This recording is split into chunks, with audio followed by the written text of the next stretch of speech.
A gente falou do melhor e pior caso agora, né, para ganhar uma intuição. A gente viu o pior caso, muito improvável, mas dá n quadrado. O melhor caso leva tempo linear, então a gente está no páreo. Quer dizer, o caso médio, o caso esperado ali, pode ser que dê bom, mas a gente tem que fazer uma análise que não pode usar simplesmente o teorema Metz. Tem que levar em conta as escolhas aleatórias do algoritmo, a probabilidade, né, dele dar bons resultados e tal. E o que eu vou usar, o subterfúgio que eu vou usar agora é análise por fases, tá? Eu gosto bastante de análise por fases, porque quando a gente tem coisas aleatórias, tudo fica muito difícil, né? Tudo fica muito mais difícil de analisar, e as fases, se bem definidas, elas encapsulam a incerteza ali dentro. O que eu quero dizer com isso? Ó, fazer a minha análise por fases aqui, eu vou definir aqui que a fase J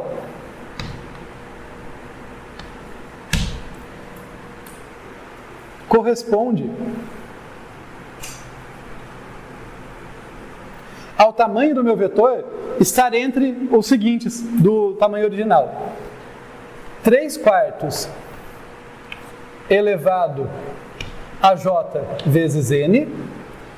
Isso aqui é o limitante superior, então isso aqui é maior ou igual que o tamanho do vetor corrente. Eu estou supondo aqui o tamanho atual, porque percebe que no algoritmo da seleção tem sempre um vetor corrente, né? Eu começo com o meu vetor V, ele vai descer à esquerda ou à direita, vai ser o VL ou o VR, mas o vetor corrente vai ser sempre um só, né? Em cada fase da chamada recursiva tem apenas um vetor corrente. Esse tan é o tamanho desse vetor corrente, tá? Então eu estou definindo aqui que, olha, 3/4 elevado a j vezes n é maior ou igual que o tan, que é maior ou igual, pode ser estritamente maior ou whatever, que 3/4 elevado a j mais 1 vezes n. Parece muito esquisito isso aqui, mas já vai melhorar, tá? Pensa aqui quando j é igual a zero. Intuitivamente, depois eu já vou avançar. Você olha, pensa quando j é igual a zero aqui. Se isso aqui é zero, isso vai dar 1, o meu tamanho tem que ser menor ou igual a n. Pô, no início é verdade, né? Então eu começo na fase 1. O meu tamanho é maior. No início, o meu tamanho é n, tá certo, ele é menor ou igual que n e maior do que 3/4 de n, que é 3/4 elevado a 1, quando j é zero. Então no início, pelo menos, isso parece fazer sentido. Como eu estou sempre tentando dividir o meu vetor em pedaços menores, vocês concordam que essa definição de fase, ela me dá uma medida de progresso? Porque eu estou usando exatamente 3/4 aqui, é uma decisão da análise ali, funcionaria com outras, é só que 3/4 vai ser conveniente, a conta vai ficar mais simples. Mas percebem que definir por fase me dá uma medida do progresso? Se eu chego para vocês e falo, olha, meu algoritmo pegou um n lá, 1 trilhão, nossa, um n enorme. E depois agora depois de várias iterações, lá, várias chamadas recursivas, eu estou na fase 10. Pô, quer dizer que eu já sei que eu reduzi o tamanho dele de 3/4 elevado a 10. O tamanho dele, que era 1 trilhão, agora é menor ou igual que 1 trilhão vezes 3/4 elevado a 10. Como isso aqui é menor do que 1, isso é uma redução significativa, né? Decaimento exponencial. Ok? É uma medida do meu progresso, tá?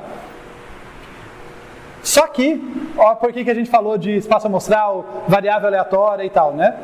Eu vou trabalhar aqui com uma variável aleatória xj,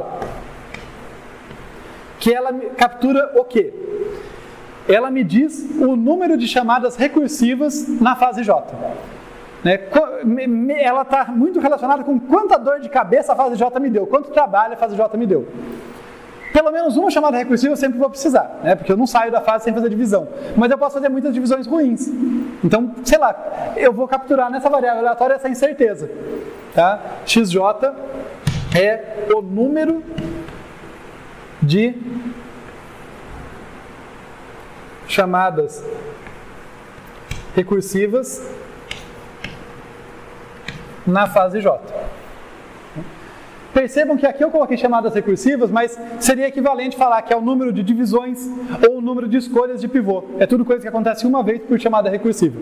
Tá? Então quer dizer, será que dá para... A dúvida aqui é, será que pode acontecer de eu ficar muito tempo na fase J? Será que isso é provável? Qual que é o tempo médio que eu gasto na fase J? É esse tipo de coisa que xj vai me permitir calcular. Tá? E daí a gente vai falar do tempo desse algoritmo. A gente vai conseguir analisar de fato qual que é o tempo desse algoritmo. Eu vou colocar aqui que, olha, o tempo dele, vamos pegar a intuição e escrever passo a passo. o tempo dele vai ser o trabalho realizado ao longo de todas as fases, né? Afinal, ele sempre tem que estar em alguma fase, já que a fase corresponde ao tamanho do vetor corrente. O vetor corrente sempre vai estar em algum lugar, né? O tamanho dele vai estar em algum lugar. Então, eu vou pegar aqui o meu trabalho, né, nesse algoritmo como sendo o somatório para J igual a 0 até número de fases mais 1, tá? Perdão, até número de fases mais 1, acho que é isso mesmo, porque eu começo em 0, né? Então, número de fases... Peraí, só pensar um instante. Não vai fazer diferença no fim, mas eu só me enrosquei aqui. Se o número de fases for 2, por exemplo... Perdão, número de fases menos 1. Não vai fazer diferença no final, tá? Mas é número de fases menos 1, porque, por exemplo, se eu tiver duas fases, é a fase 0 e a fase 1. Tá? Então, não vai ser relevante, mas, beleza. Eu vou somar ao longo de todas as fases que eu tenho. Eu vou ter o que aqui? O número de chamadas recursivas naquela fase. Quanto mais chamadas recursivas, mais trabalho eu tenho naquela fase, né? Então, esse cara tem que aparecer aqui. E quanto trabalho eu tenho por chamada recursiva? Eu vou ter C vezes o que eu vou chamar aqui de tan, que é o tamanho do vetor corrente. Tá? A mesma notação que eu estou usando lá, quando aparece tan é o tamanho do vetor corrente. Não é uma constante não, tá? Isso aqui é uma variável que muda ao longo das fases. Tá? É o tamanho atual daquele vetor. Eu só estou abusando um pouquinho da notação, colocando ele assim. Eu já vou substituir ele por uma coisa mais bem definida. Mas é só para dar intuição. Esse cara é o tamanho do vetor corrente. Vejam se faz sentido para vocês. Pensem numa fase qualquer. Tá? Eu estou lá num certo momento do algoritmo. Estou na fase J. Tá? Se eu fizer 10 chamadas recursivas naquela fase J, tá? Eu não sei quais pivôs eu estou pegando, mas de alguma forma eu fiz 10 chamadas recursivas. O trabalho que eu vou ter lá vai ser proporcional a C vezes o tamanho do vetor naquela fase, né? Repetido essas 10 vezes, repetido XJ vezes. Esse C vem daqui, né? Porque esse cara leva tempo linear. Então o trabalho local que eu faço, a minha chamada recursiva, leva tempo local, leva tempo constante, leva tempo linear, quer dizer, uma constante vezes o tamanho do vetor, que é isso que eu estou capturando aqui. Tudo bem? A continha já vai simplificar, mas eu preciso que vocês entendam por que essa equação faz sentido, né? Por que a semântica dela faz sentido. O trabalho total é o trabalho em todas as fases. O trabalho em cada fase é o número de chamadas recursivas vezes o trabalho que eu tenho para dividir o vetor a cada momento. Né? Se eu tive 10 chamadas recursivas, eu vou ter que repetir esse trabalho 10 vezes.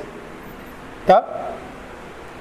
Inclusive eu vou colocar isso aqui menor ou igual, que essa constante é um limitante superior, né? Então põe assim. Onde que a coisa fica mais interessante? Esse tan aqui, eu sei quanto que ele pode valer na fase J.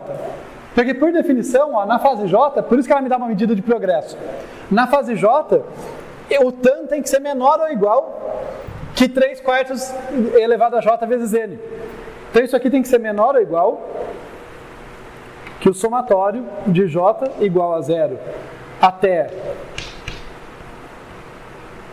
número de fases menos 1 de XJ vezes C vezes N vezes 3/4 elevado a J. Né? Se eu estou na fase J, o tamanho já é menor ou igual que 3/4 elevado a J vezes N. Tudo bem, gente? Aqui algumas coisas vão simplificar para a gente, porque o C e o N não dependem do J. Então, eles vão poder cair para fora aqui. Eu vou ter aqui C vezes N. J igual a 0 até número de fases menos 1 de XJ vezes 3/4 elevado a J. Isso aqui captura, limita superiormente, tá, o trabalho do nosso algoritmo. Só que eu tenho uma variável aleatória aqui que eu não sei quanto vale. Ela vale 1, vale 2, vale 5, não sei. O que eu vou fazer? Eu vou perguntar qual é o trabalho esperado do meu algoritmo em função das escolhas aleatórias. Eu não vou colocar em tudo só para facilitar a minha vida, tá? Então eu joguei aqui, joga a esperança em todas essas partes. Quer dizer, nesse caso aqui ficaria esperança disso aqui. E aí eu uso o que nesse momento? Gente, como chama a propriedade? Obrigado. Eu uso a linearidade da esperança. C vezes N são constantes. Esse você já podia jogar para fora mesmo, porque eu só no somatório posso jogar. Mas, além disso, eu posso entrar nesse somatório, usando linearidade, e jogar a esperança só aqui, porque esse cara não depende, né, da escolha aleatória. É só isso aqui que depende. Então é C vezes N vezes o somatório de J igual a 0 até número de fases menos 1 da esperança de XJ vezes 3/4 elevado a J. Ok? Vou até colocar com a cor que eu estava aqui. Então, a questão de qual que é o número de passos esperado do meu algoritmo meio que se resume a quanto tempo eu passo, né, quantas chamadas recursivas eu faço em média, qual que é o número esperado de chamadas recursivas que eu faço numa fase. Percebe que é disso que depende, né? Tanto que o melhor caso dava muito bom, por quê? Porque eu estava supondo que eu tinha só uma chamada recursiva por fase. Não dá para garantir isso, mas eu posso analisar qual que é o número esperado de chamadas, que é exatamente a esperança de XJ. Só que o nosso tempo está estourando, né? Então eu vou ter que passar ainda mais rápido por uma parte que não é trivial. Não gosto de fazer isso, mas deixa eu ver se eu consigo não perder vocês, tá? Nesse sentido. XJ aqui é o número de chamadas recursivas, número de pivôs escolhidos dentro de uma fase, certo?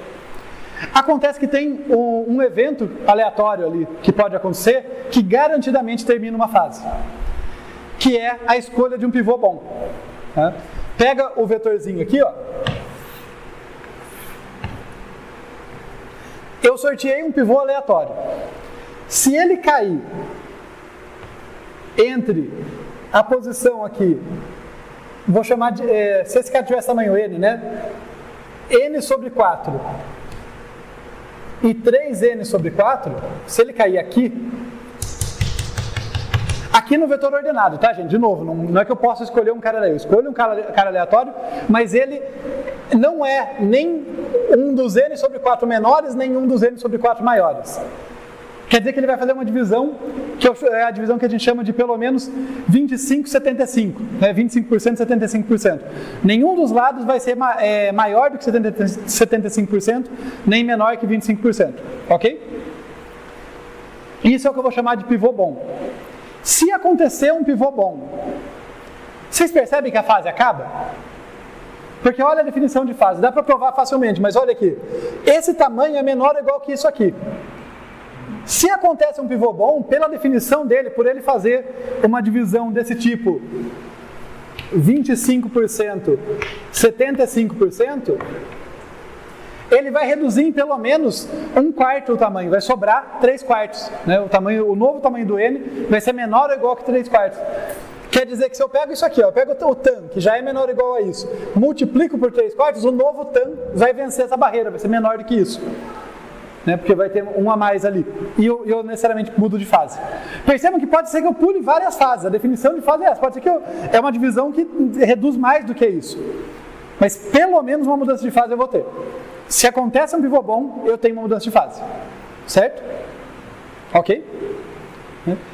Isso quer dizer que eu consigo limitar aqui a esperança. Eu estou realmente estourando o tempo, né? Então vamos lá. A esperança do XJ, ela vai ser menor ou igual que a esperança de uma variável y que eu vou definir aqui, que me diz, o melhor jeito de pensar nela é quantos lances de moedas eu tenho que fazer antes de ter a primeira cara. A relação que a gente está fazendo aqui é XJ é o número de chamadas recursivas, portanto, o número de escolhas aleatórias de pivô antes de eu achar um pivô bom. Só que eu tenho 50% de chance de achar um pivô bom, né? Por causa de ter 50% de chance, 50% dos elementos gerarem pivôs bons e a minha escolha ser aleatória. Então eu tenho pelo menos uma chance em duas, né? Pelo menos um meio de chance de achar um pivô bom. Assim como, na minha analogia, eu tenho pelo menos uma chance em duas de tirar uma cara. O que pode ferrar com o meu algoritmo são muitos pivôs ruins em sequência, que corresponde a muitas coroas em sequência no lance. E a pergunta é, qual que é o número de moedas esperado aqui, que eu vou usar como limitante, que eu tenho que lançar para chegar na primeira cara? Ok? A resposta é 2. Tá? Dá para fazer a continha com mais detalhes, mas tem um subterfúgio que facilita aqui, que é o seguinte. Deixa eu apagar isso aqui só para não ficar... A esperança disso aqui pode ser escrita como 1, porque uma moeda eu sempre vou ter que lançar. Se ela for cara, acabou, né? Acaba ali. Se for coroa, o que acontece com 50% de probabilidade, eu estou de volta no problema original, porque moeda não tem memória, então eu estou de volta no problema de saber quantos lances eu vou fazer. Tá? Essa equação aqui descreve corretamente a esperança disso aqui. Dá para fazer usando a definição de esperança também. Tá? Eu até fiz nas notas de aula por completude. Mas isso aqui facilita bastante as coisas, porque passa um meio para lá, depois ele volta multiplicando e acaba que isso aqui é igual a 2. Tá? Meu plano não era fazer isso tão rápido, tá? Mas realmente estou estudando o tempo. Então, ok? Tudo bem aqui? A beleza, uma observação importante, vejam que é um menor ou igual aqui, porque como eu falei, se eu tiver um pivô bom, ou seja, se eu tirar uma cara, eu mudo de fase. Mas pode ser que eu mude de fase com um pivô ruim, pode acontecer. Às vezes eu peguei um pivô ruim, mas ele separou para o lado menor, né? E daí diminuiu o tamanho. Então tem coisas que eu não estou contabilizando que me favorecem. Mas no mínimo, se eu tiver um pivô bom, eu mudo de fase. Então o número de lançamentos aqui, de escolhas de pivôs, o número de chamadas recursivas, é menor ou igual que esse cara. Essa é uma coisa simplificada, tá? Que é um limitante superior. Daí eu volto para cá, isso aqui é 2, então isso aqui é limitado por 2. Então a gente tem que isso aqui é menor ou igual que 2 vezes C vezes N vezes o somatório de J igual a 0. Eu já vou pôr mais infinito aqui em cima, por quê? Porque isso aqui é uma PG de razão menor do que 1. Então eu já posso limitar ela por cima mesmo. E daí tudo que resta é resolver isso aqui. Tá?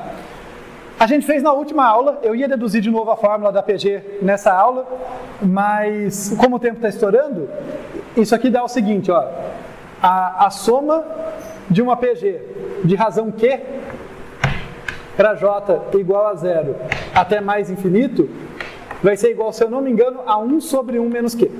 Tá? Para Q menor do que 1. Tá? Especificamente para Q menor do que 1, que é o nosso caso aqui. Então isso aqui vai ser limitado por 1 sobre 1 menos 3 partes, daí eu vou ter que arrumar, a continha vai dar limitado por 4 no fim, fica como quiz fechar essa continha, que é realmente só continha, usar a fórmula da soma dos termos de uma PG de razão menor do que 1, vai dar limitado por 4. O ponto é que isso aqui, portanto, é menor ou igual que 2 vezes C vezes N vezes 4, 8C de N, que é Ozão de N. Então, não só o melhor caso é linear, mas a gente acabou de provar que o caso esperado, em função das nossas escolhas aleatórias, é linear. Tá? É pouco mais do que o custo para ler o vetor de início ao fim. E vejam que eu não estou supondo, e isso é importante, nesse caso, a nossa análise foi muito mais robusta. Eu não estou supondo que eu tive sorte. Eu estou analisando o número médio de passos que eu passo por fase. Pode ter uma fase que demora um pouquinho mais, outra demora um pouquinho menos, mas esse é o número esperado de fases que eu vou ter e, portanto, o custo esperado do algoritmo. Tá? Não estou supondo o melhor caso, não estou supondo que eu vou ter mais pivôs bons do que a aleatoriedade me dá. Ok? Então, com isso, a gente fechou a análise aqui do nosso primeiro algoritmo aleatorizado no curso. E fechamos também o bloco de divisão e conquista. Eu acho que na próxima aula eu vou apresentar uma coisa um pouquinho diferente.